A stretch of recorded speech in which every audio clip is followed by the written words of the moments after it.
자, 오늘 하나님께서 우리에게 주시는 말씀 이사야 9장 6절로부터 7절까지 말씀입니다. 구약 978면 이사야 9장 6절로부터 7절까지 말씀. 자, 우리 마음 담아서 한 목소리로 함께 읽겠습니다. 이는 한 아기가 우리에게 낳고 한 아들을 우리에게 주신 바 되었는데 그의 어깨에는 정사를 메었고 그의 이름은 기묘자라 모사라 전능하신 하나님이라 영존하시는 아버지라 평강의 왕이라 할 것임이라. 그 정사와 평강의 더함이 무궁하며 또 다윗의 왕자와 그의 나라에 군림하여 그 나라를 굳게 세우고 지금 이후로 영원히 정의와 공의로 그것을 보존하실 것이라. 만군의 여호와의 열심히 이를 이루시리라. 아멘. 자, 오늘 대림절 세 번째 주일 맞아 함께 읽은 이사야 9장 6절로 7절 말씀 통해서 한 아기라는 제목으로 함께 하나님의 말씀을 나누겠습니다. 어떤 아이가 주일에 교회를 가다가 옆집 아저씨를 만났어요. 옆집 아저씨가 아이에게 묻습니다. 너 어디 가니? 교회 가요. 교회는 왜 가니? 예배하러 가지요. 누구한테 예배하는데? 하나님께. 하나님이 어디 계셔? 하나님은 어디에나 계시고 내 안에도 계세요. 한 아이와 한 평범한 아저씨와의 평범한 대화의 내용입니다. 하지만 이 평범한 대화 내용에는 하나님이 누구신지에 대한 신학적 고찰이 담겨져 있어요. 바로 하나님의 초월성과 내재성이 이 대화 안에 담겨져 있기 때문입니다. 그리고 하나님은 세상 어디에나 계시는 분이심 동시에 또한 우리 안에 내재하실 수도 있는 분이라는 거예요. 이것을 성탄이라는 개념으로 보면 온 우주 만물을 창조하신 그 창조주 하나님께서 한 아기의 몸을 입고 우리 가운데 찾아오셨다는 거예요. 그것이 성탄의 의미입니다. 그것이 크리스마스의 사건이에요. 그래서 신비인 것이지요. 실제로 이사야 선지자는 주전 700여 년 전에 바로 그 사건을 미리 예언한 바가 있어요. 그 내용이 오늘 본문에 기록되어져 있습니다. 이는 한 아기가 우리에게 낳고 한 아들을 우리에게 주신 바 되었다라고 기록하고 있어요. 두 가지의 초점을 맞추고 있습니다. 먼저 한 아기가 우리에게 낳았다라는 이 말을 통해 아기의 인간성을 지금 부각시키고 있는 거예요. 마치 우리와 마찬가지로 이 아기도 출생의 과정을 통해서 이 땅에 태어났다는 거예요. 그 인간성, 그 인성을 지금 강조하고 있는 것입니다. 그러나 동시에 이 아기는 하나님께서 우리에게 주신 아들이라는 거예요. 하나님께서 주셨다라는 그 말을 통해 그 신성을 지금 강조하고 있는 것입니다. 그분은 위로부터 주어진 하나님의 아들이시다라는 것을 지금 말씀하고 있는 것입니다. 자, 그런데 그 뒤에 잇따라 나오는 그 내용을 보면 이 아기에게는 다양한 이름이 있어요. 여러 개의 이름을 가지고 태어났다는 것입니다. 그래서 그 내용을 보면 이는 한 아기가 우리에게 낳고 한 아들을 우리에게 주신 바 되었는데 그의 어깨에는 정사를 메었고 그의 이름은 기묘자라 모사라 전능하신 하나님이라 영존하시는 아버지라 평강의 왕이라 할 것임이라. 이제 한 아기가 태어나는데 그 아기의 이름은 다양하다는 거예요. 왜 그 아기의 이름이 다양할까? 그저 하나의 이름으로는 이 아기를 다 설명할 수 없기 때문에 그래서 여러 가지 이름으로 이 아기가 어떤 존재인지를 지금 이야기하는 것입니다. 그래요. 특별히 이 이스라엘에 있어서 이름이 중요하잖아요. 이름은 그 존재의 본질, 속성을 대변해줘요. 그래서 우리가 하나님의 이름이 다양한 걸 알잖아요. 여호와 이레, 준비하시는 하나님, 여호와 샬롬, 평강의 하나님, 여호와 니시, 승리하신 하나님. 그 이름을 통해 그 존재가 어떠한지를 아는 거예요. 마찬가지로 이 아기도 이제 다양한 이름이 있다는 거예요. 그러니까 이 아기는 다양한 어떤 특징이 있음을 우리에게 보여주고 있는 것입니다. 자, 그렇다면 이 아기의 이름을 통해 우리가 살펴볼 수 있는 이 아기의 모습은 무엇인가? 오늘과 이제 다음 주 두 번에 걸쳐 그 아기의 이름을 좀 우리 함께 살펴보려고 합니다. 이름을 통해서 그분이 어떤 분이신지를 좀 우리가 알아가는 거예요. 그 첫 번째, 이 아기의 이름은 통치자라는 것입니다. 자, 6절 다시 보면 그의 어깨에는 정사를 메었다라고 되어져 있어요. 여기 어깨가 등장하죠. 이 어깨는 힘을 상징하잖아요. 어깨가 딱 벌어지고 있으면 참 힘께나 쓰겠다, 이제 그런 생각을 가져요. 그래서 과거 좀 힘쓰는 사람을 어깨라고 불렀어요. 이 어깨들이 있다고. 근데 본문에 따르면 그 어깨에 이제 정사를 메었다. 이 정사라는 것은 이제 통치권을 의미합니다. 그래서 공동번역 성경을 보면은 이 정사를 주권이라고 번역하고 있어요. 영어 성경에는 authority, 권세라고 번역을 하고 있습니다. 그러니까 어떤 힘과 권세와 이제 주권을 가진 자, 한마디로 이제 통치자를 의미하는 것입니다. 바로 아기로 태어나시는 이 분은 바로 그런 통치자로 이 땅에 오시는 분이시다라고 지금 말씀하고 있는 것입니다. 이 예언이 선포됐던 이사야 시대를 한번 돌아보면 주전 700여 년 전이지요. 이때는 나라가 참 위태로운 때였습니다. 그 이유는 바로 아수르라는 대제국이 이제 팽창 정책을 펼쳤기 때문이에요. 그래서 주변 나라들을 다 이제 정복하고 있었습니다. 그러던 중에 이제는 이 팔레스타인까지도 영향을 미치게 돼요. 그러니 이 팔레스타인의 이제 나라들이 긴장하는 것입니다. 이를테면 이제 아람, 지금으로는 시리아예요. 그리고 북이스라엘, 긴장해요. 그래서 방법을 찾는데 무엇인가 하면 동맹을 맺는 거예요. 연합군을 조성하는 것입니다. 그리고 이제는 남유다에게도 너도 가입해라 하고 이제 끄는 거예요. 근데 이때 당시 남유다의 왕이 이제 아하스 왕, 젊은 왕이었는데 세계 정세를 보니까 도무지 이 아수르를 막아낼 수 없다는 판단이 든 거예요. 그래서 그 연합군에 가입하지 않게 되었어요. 그랬더니 이 연합군, 특별히 아람이 군대를 이제 남유다에 보내게 된 거예요. 그래서 남유다 성을 이제 정복해 들어갑니다. 그래서 이제는 풍전등화의 위기 가운데 남유다가 놓여지게 되었어요. 이때 이 아하스의 선택이 무엇이었을까요? 아하스가 아수르의 도움을 구하는 거였습니다. 아수르의 도움을 구해서 원정군을 보내서 우리를 구원해 달라, 이제 그렇게 요청을 하는 거예요. 바로 그런 상황 가운데 하나님께서 이사야를 통해서 지금 말씀하고 있는 것입니다.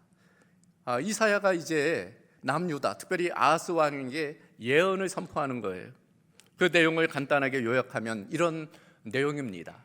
왕이요, 아수르를 너무 믿지 마십시오. 우리가 정말 믿어야 할 분은 하나님이십니다. 하나님을 믿어야 됩니다. 북이스라엘도 믿어서 안 되고 아람을 믿어서도 안 되고, 그렇다고 해서 아수르도 믿어서는 안 됩니다.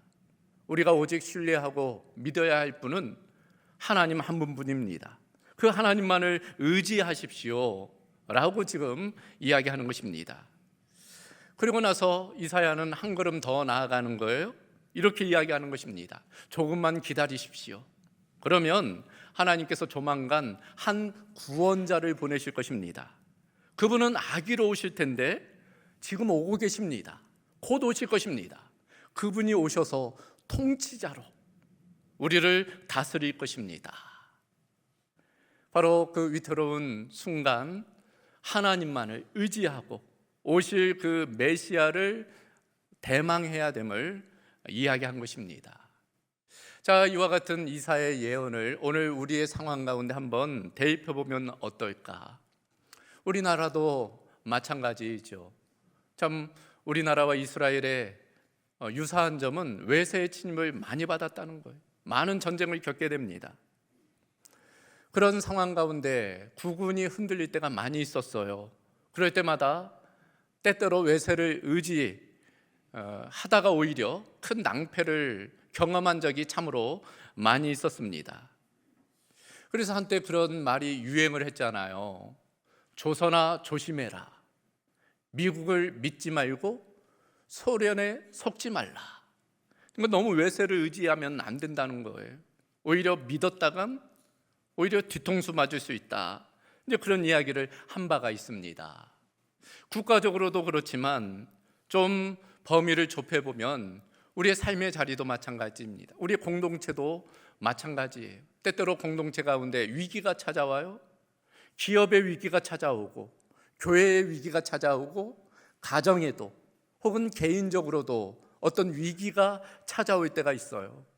그럴 때 어떤 태도를 취할까? 그게 중요합니다. 평소에는 하나님을 의지하는 듯 신뢰하는 듯 믿는 것처럼 보이다가 오히려 위기 때는 하나님을 외면하는 경우가 많이 있기 때문이에요. 사람을 의지한다든지 어떤 인간적인 방법을 취한다든지 요행을 바란다든지 그런 우리를 향해 지금 이사야가 같은 이야기를 하는 것입니다. 하나님만을 의지해야 된다. 하나님을 더욱 신뢰해야 된다. 세상을 의지한다거나 어떤 사람을 의지하는 것이 아니라 우리가 믿을 오직 유일한 분은 하나님이시다. 그걸 지금 말씀하시는 것입니다. 사람이 아닌 하나님을 신뢰하고 결국 하나님께서는 메시아를 통해 우리를 통치하시고 우리를 회복시켜 주실 것이다 말씀하고 있는 것입니다. 그래요, 이 예언대로 실제 예수님이 2000여 년 전에 이 땅에 오셨어요. 오늘 첫 번째 주제에 따르면 통치자로 오셨습니다. 그래서 지난주에도 말씀드렸지만 우리의 역사는 before 그리고 AD로 바뀌어요. 나뉘어집니다. 예수님의 오심을 기점으로 합니다. 그 전은 before Christ, 주님 오시기 전.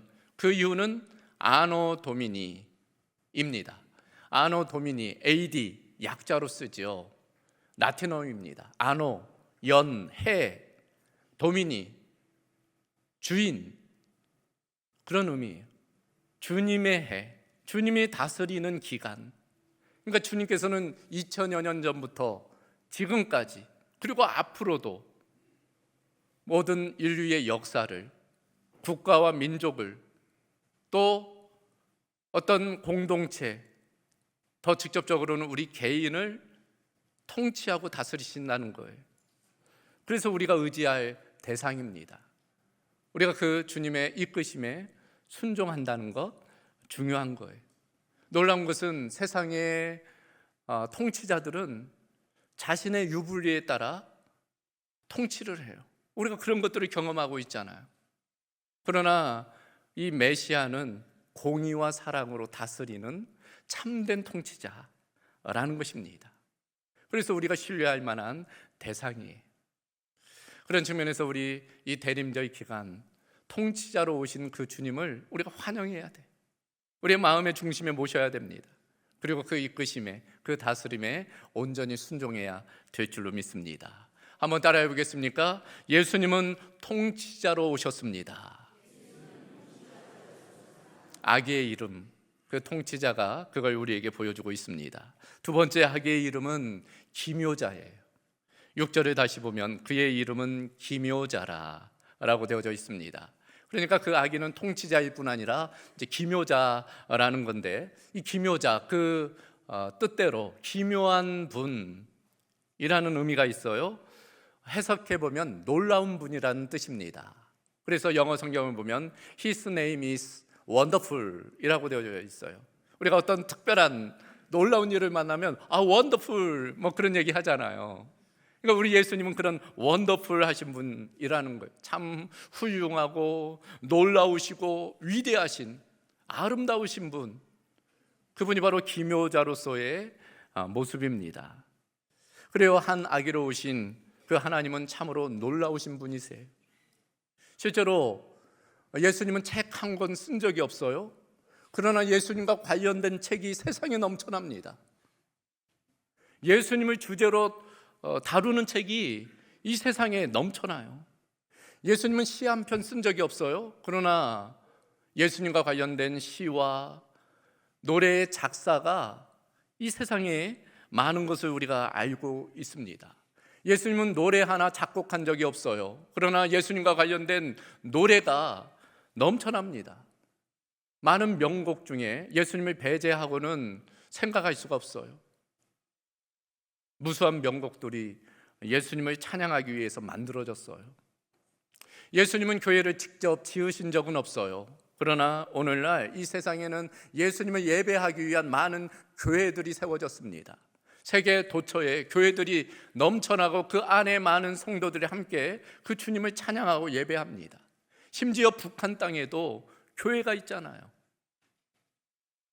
그 밖에도 예수님의 영향력은 정치, 교육, 문화, 예술 모든 영역들에 미치고 있어요. 그것은 예수님이 참으로 놀라우신 분, 기묘자인 것, 그걸 우리에게 보여주는 것입니다. 이와 같은 놀라운 영향력이 왜 일어나게 된 것일까요? 예수님 자체가 놀라우신 분이기 때문이, 예수님이 참으로 아름답고 위대하신 분이시기 때문입니다. 이 세상에 오실 때도 그렇잖아요. 성령으로 잉태되어서 동정녀 마리아의 몸을 빌어서 아기로 태어나셨어요. 신비입니다. 도무지 설명할 수 없는 놀라운 신비예요. 공생의 3년 기간도 참으로 놀라웠죠. 짧은 기간 예수님의 가르침, 예수님의 사역은 놀라운 일들을 일으켰습니다. 여러분, 복음서를 보면 예수님의 많은 가르침이 나와요. 그 내용을 보면 참으로 놀라울 수밖에 없습니다. 그 중에 특별히 산상수훈이라 불리우는 마태복음 5장에서 7장까지의 내용, 그 말씀이 인간 사회를 어떻게 변화시켰는지는 우리가 너무나 잘 알고 있는 것입니다. 그와 같은 가르침의 놀라움 때문에 많은 사람들이 감복하게 돼요. 심지어 고향 사람들조차 이렇게 이야기합니다. 이 사람의 이 지혜와 이런 능력이 어디서 났느냐? 참으로 놀랍다. 그렇게 이야기한 거예요. 가르침만 그래요? 예수님의 사역은 놀라웠어요. 예수님은 눈먼 자를 눈을 뜨게 하셨습니다. 병든 자를 고치셨어요. 못 걷는 자를 일으키셨습니다. 심지어 죽은 자를 살리셨어요. 예수님은 놀라운 일을 행하셨습니다. 더 놀라운 것은 예수님의 죽음이에요. 예수님은 비범한 죽음을 경험하셨습니다. 예수님은 죽음을 통해서 죽음을 죽이셨어요. 역설입니다. 어떤 인간도 그렇게 한 사람이 없어요. 예수님은 그 십자가의 죽음을 통해 그 죽음, 죄와 사망의 권세를 깨뜨리셨어요. 그리고 부활하셨죠. 사흘 만에 부활하셨어요. 그리고 승천하셨습니다. 승천하실 때 천사들이 그렇게 이야기했어요. 너희 가운데 하늘로 올려지신 이 예수는 하늘로 가심을 본 그대로 오시리라. 다시 오신다는 거예요. 다시 오실 예수님의 모습은 참으로 놀라울 것입니다. 요한계시록에 그 예수님이 다시 오실 때의 모습이 기록되어져 있어요. 그럴 때 많은 성도들이 함께 그 오실 주님을 찬양하며 경배하며 예배하게 됩니다. 우리가 결국 그 자리에 있을 거예요. 그 기묘자, 그 위대하신, 그 놀라우신 주님, 그 주님이 다시 오실 것을 우리는 찬양하며 경배하게 될 것입니다.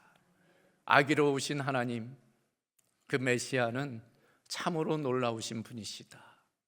한번 따라해 보겠습니까? 예수님은 기묘자로 오셨습니다. 한 가지 더, 이 아기의 이름 모사예요. 모사로 오신 분이라는 것입니다. 6절에 보면 그의 이름은 모사라. 여러분, 이 모사라는 말에 대한 오해가 있어요. 모사라고 하니까 언뜻 모략꾼인가? 모사꾼인가? 이제 그런 오해를 할 수 있어요. 그러나 원문 이 모사라는 단어를 보면 야즈라는 단어예요. 원뜻은 지혜로 가득 차 있는 분이라는 의미입니다. 지혜가 풍성하신 분, 그런 뜻을 가지고 있어요. 영어 성경으로는 카운셀러라고 번역되어져 있습니다. 우리말로는 이제 상담가라는 뜻이에요. 지혜가 많다 보니 우리의 문제를 상담해 줄 수 있는 분, 그래서 우리를 위로해 주시는 분, 그분이 모사로서의 예수님이라는 것입니다. 그래요, 우리의 인생 가운데 많은 문제거리들이 있잖아요. 우리 가운데 많은 어려움들이 있습니다. 예수님 당시도 마찬가지였어요. 그런데 예수님은 이 모사로서, 카운셀러로서, 상담가와 위로자로서 많은 사람들을 위로해 줬습니다. 특별히 제자들의 문제에 대해서 예수님은 반응해 주셨어요. 근데 어느 날 예수님이 떠나신다고 이야기합니다. 십자가를 앞두고 이제는 내가 너희를 떠날 것이다. 그랬더니 이 제자들이 어떨까요? 그렇게 믿었던 그 예수님이 떠난다고 하니 마음에 염려와 걱정이 드는 거예요. 근심과 두려움이 찾아온 것입니다. 그때 예수님 아주 중요한 말씀들을 하세요. 요한복음 14장의 내용입니다. 예수님 이렇게 말씀하시죠. 마음에 근심하지 말라. 하나님을 믿으니 또 나를 믿으라 하시면서 아주 중요한 말씀을 하십니다. 내가 곧 길이요 진리요 생명이니 나로 말미암지 않고는 아버지께로 올 자가 없느니라. 여러분, 이 말씀, 세상의 철학, 세상의 어떤 사상, 세상의 어떤 이데올로기, 어떤 종교는 길을 가르쳐요. 저기가 길이다, 이것이 진리다, 이렇게 가야지 생명을 얻을 수 있다. 그러나 예수님은 이렇게 말씀하십니다. 내가 길이다, 내가 진리다, 내가 생명이다. 오직 그 유일성을 이야기합니다. 다른 길은 없다는 거예요. 다른 진리나 다른 생명은 없다는 것입니다. 오직 예수님을 통해서만 아버지 하나님께로 나아갈 수 있다. 그걸 지금 이야기하고 있는 것입니다. 그 예수님이 이제 떠난다고 하니 이 제자들이 걱정하는 거예요. 그때 예수님 뭐라고 하십니까? 바로 이 남은 자들에게 보혜사를 주시겠다 말씀을 하세요. 다른 보혜사.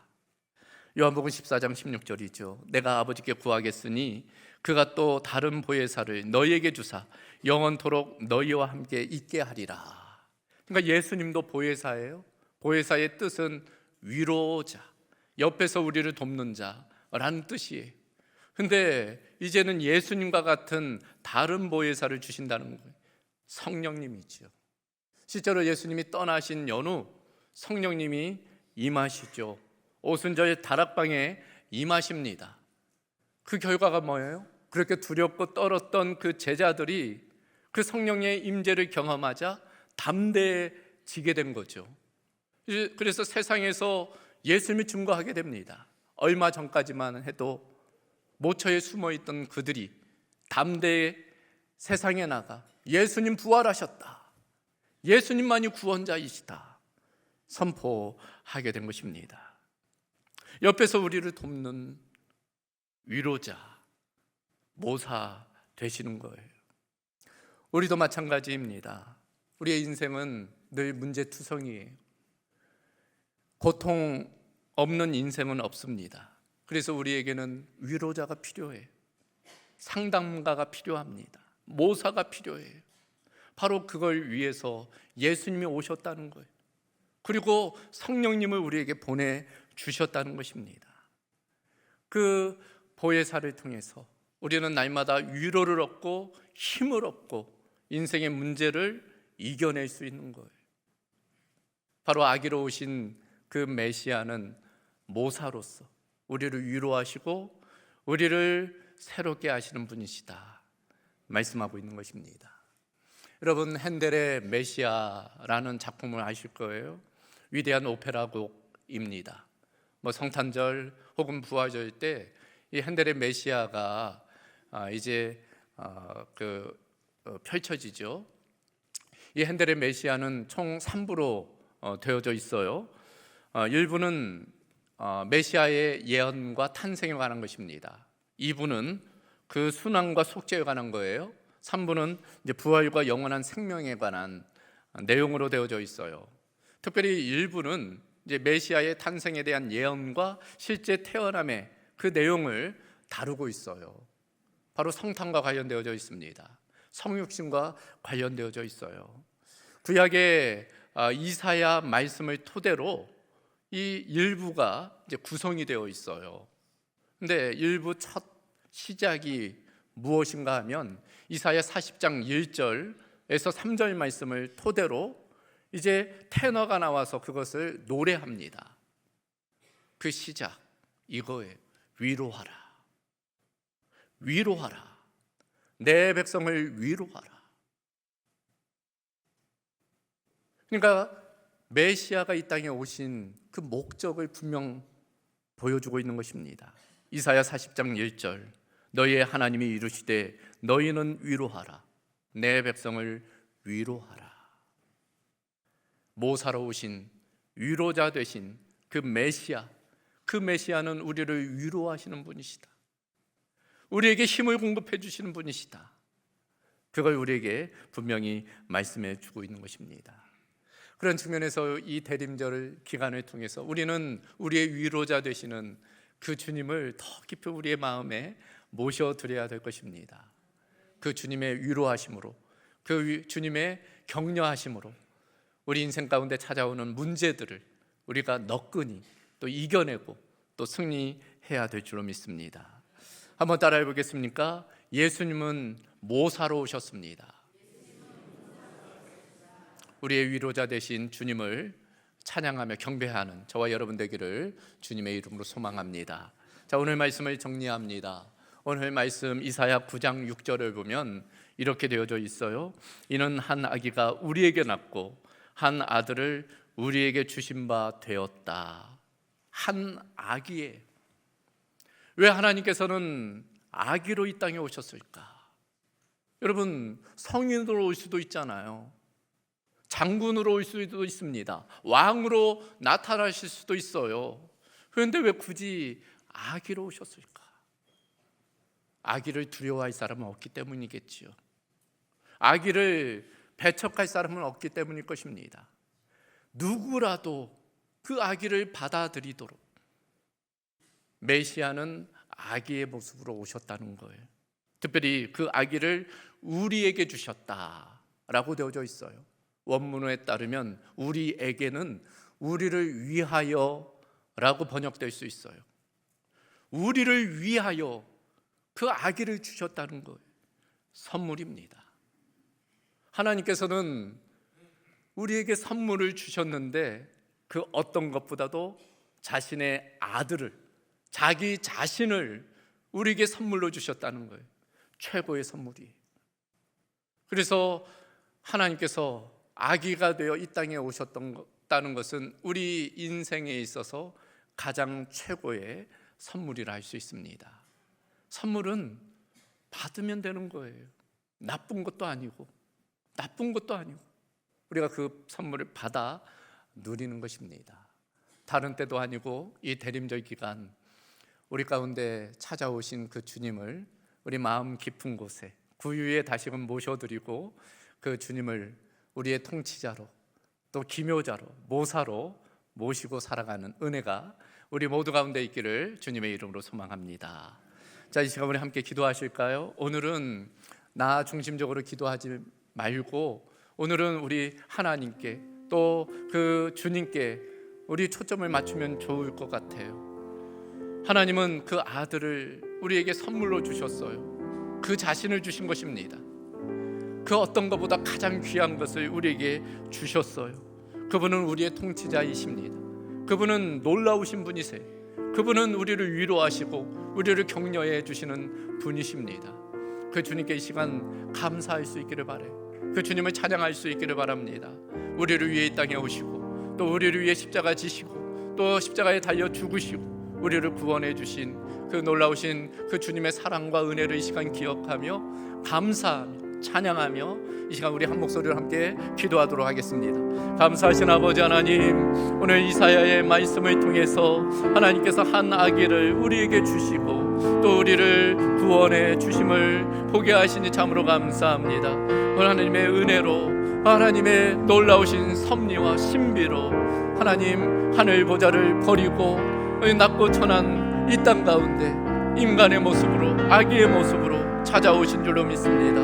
그 주님은 우리의 통치자 되어 주시며, 또 그 주님은 기묘하신 놀라우신 분이시며, 그 주님은 지혜가 풍성하신, 우리를 위로하시고 우리를 격려하시는 분이신 줄로 믿습니다. 그 주님께 감사와 찬양과 영광을 올려드리오니 하나님, 우리의 찬양을 받아 주시옵소서. 우리의 예배를 주님 연락하여 주시옵소서. 하나님, 우리가 날마다 그 주님의 놀라우신 그 은혜와 사랑을 찬양하며 경배하며 살아가도록 주님 함께하여 주시옵소서. 그러나 아직도 그 은혜와 사랑을 알지 못하는 많은 사람들이 있습니다. 하나님, 아직도 어둠에 갇혀있는 죽어가는 영혼들을 우리가 긍휼히 여겨 그들을 주님께로 인도하도록 함께하여 주옵소서. 손 내밀어 그들을 주님께로 인도하는 복음의 통로, 은혜의 통로가 될 수 있도록 주님 우리를 사용하여 주시옵소서. 우리를 주님 인도하여 주시옵소서. 감사하신 아버지 하나님, 오늘 이사야의 말씀을 통해서 한 아기를 우리에게 주신 그 하나님의 은혜를 되새겨보게 하심을 감사합니다. 우리의 통치자로서, 또 놀라운 일을 행하시는 기묘자로서, 또 그 지혜로 우리를 위로하시고 격려하시는 모사로서 찾아오신 그 주님을 우리가 일평생 찬양하며 경배하며 감사하며 살게 하여 주시옵소서. 그러나 아직도 그 은혜와 사랑을 알지 못하는 많은 영혼들, 아직도 어둠에 갇혀있는 영혼들, 우리가 주님의 마음으로 그들을 불쌍히 여기게 하시고 그들에게 손 내밀어 그들을 주님께로 인도하는 놀라운 역사가 있도록 함께하여 주시옵소서. 모든 것 주님께 의탁하오며 우리 주 예수 그리스도의 이름으로 기도하옵나이다. 아멘.